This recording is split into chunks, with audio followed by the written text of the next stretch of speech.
साल 1903, स्थान उड़ीसा। मंदिर का नाम कोणार्क सूर्य मंदिर। साल 1903 में कोणार्क मंदिर के मुख्य दरवाजे को अचानक रेत और बालू से पूरी तरीके से ढककर बंद कर दिया गया।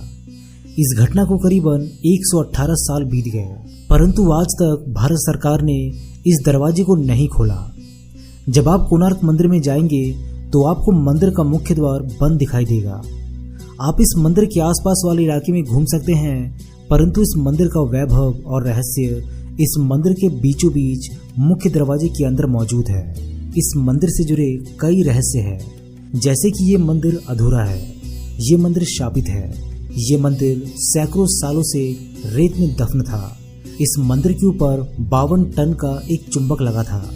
इस मंदिर को बनाने वाले एक कारीगर ने आत्महत्या कर ली थी। इस मंदिर में रात के वक्त नर्तकियों की नाचने की आवाजें आती है। ऐसे कई रहस्य हैं इस मंदिर के बारे में, जिसे अगर आप सुनेंगे तो आपके होश उड़ जाएंगे। लेकिन फिर भी एक सवाल है जो बार बार मन में उठता है कि इतने प्रयासों के बाद भी भारत सरकार बार बार कोणार्क मंदिर के मुख्य दरवाजे को खोलने का निर्णय क्यों बदल देती है।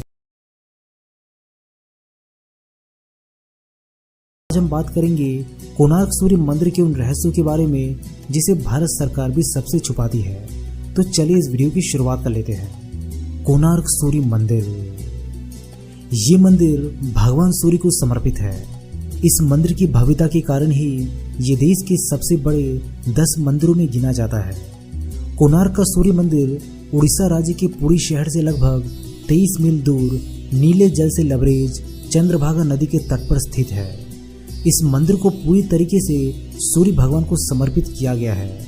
इस मंदिर की रचना इस प्रकार की गई है जैसे एक रथ में 12 विशाल पहिए लगाए गए हो और इस रथ को 7 ताकतवर बड़े घोड़े खींच रहे हो और इस रथ पर सूर्य देव को विराजमान दिखाया गया है। यह मंदिर से आप सीधे सूर्य भगवान के दर्शन कर सकते हैं। मंदिर के शिखर से उगते और ढलते सूर्य को पूर्ण रूप से देखा जा सकता है। जब सूर्य निकलता है तो मंदिर से यह नज़ारा बेहद ही खूबसूरत दिखता है। ऐसा लगता है जैसे सूरज की निकली लालिमा ने पूरे मंदिर में लाल नारंगी रंग बिखेर दिया हो। वहीं मंदिर के आधार को सुंदरता प्रदान करते 12 चक्र साल के 12 महीने को परिभाषित करते हैं और हर चक्र दिन के 8 पहरों को दर्शाते हैं। ये मंदिर 2 भागों में बना हुआ है, जिसमें से पहले भाग नट्ट मंदिर में सूर्य की किरणें पहुंचती थी और कहा जाता है कि कांच या हीरे सरीखे धातु से वे इस मंदिर की प्रतिमा पर पड़ती थी, जिससे इसकी छटा देखते ही बनती थी।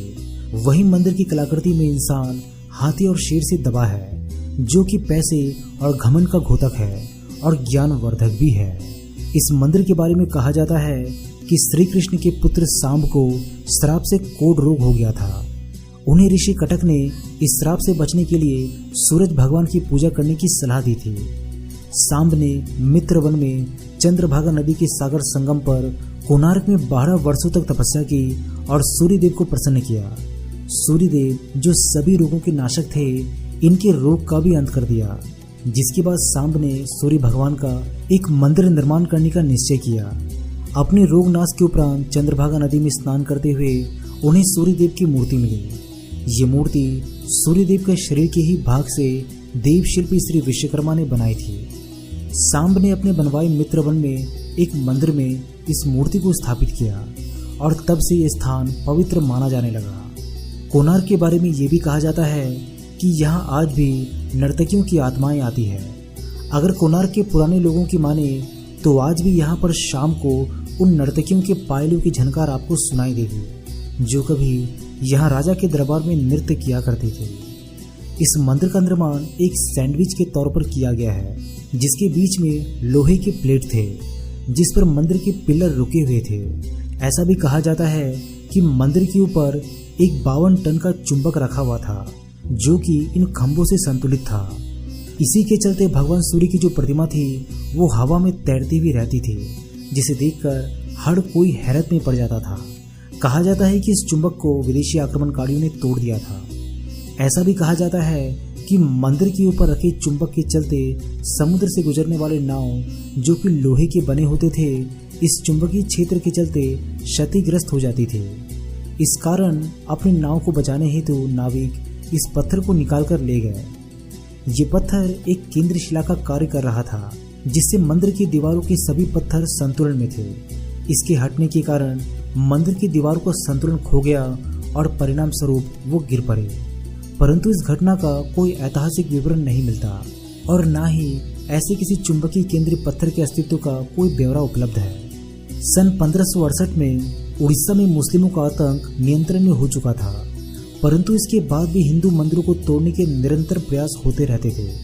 इस समय पुरी के जगन्नाथ मंदिर के पंडों ने भगवान जगन्नाथ की मूर्ति को श्री मंदिर से हटाकर किसी गुप्त स्थान पर छुपा दिया था। इसी प्रकार कोणार्क के सूर्य मंदिर के पंडों ने प्रधान देवता की मूर्ति को हटाकर वर्षों तक रेत में दबाकर छिपाए रखा। बाद में ये मूर्ति पुरी भेज दी गई और वहां जगन्नाथ मंदिर के प्रांगण में स्थित इंद्र के मंदिर में रख दी गई।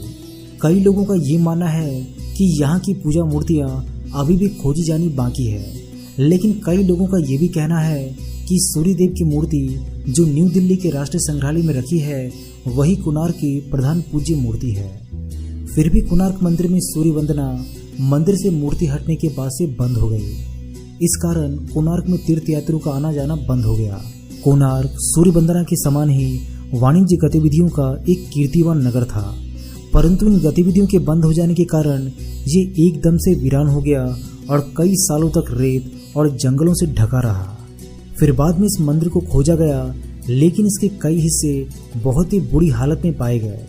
फिर बाद में ऐसा कहा जाता है कि कई आक्रमणों और नेचुरल डिजास्टर के कारण जब मंदिर खराब होने लगा तो 1901 में उस वक्त के गवर्नर जॉन वुडबर्न ने जगमोहन मंडप, जो कि इस मंदिर का प्रधान मंडप है, उसके चारों दरवाजों पर दीवारें उठवा दी और इसे पूरी तरीके से रेत से भर दिया ताकि ये सलामत रहे और इस पर किसी डिजास्टर का प्रभाव ना पड़े। इस काम में करीबन 3 साल लगे और 1903 में ये पूरी तरीके से पैक हो गया। वहां जाने वालों को ये पता नहीं होता कि मंदिर का अहम हिस्सा जो कि जगमोहन मंडप है वो अभी तक बंद है। बाद में एएसआई ने इसके अंदर के हिस्सों पर शोध कार्य आरंभ किया।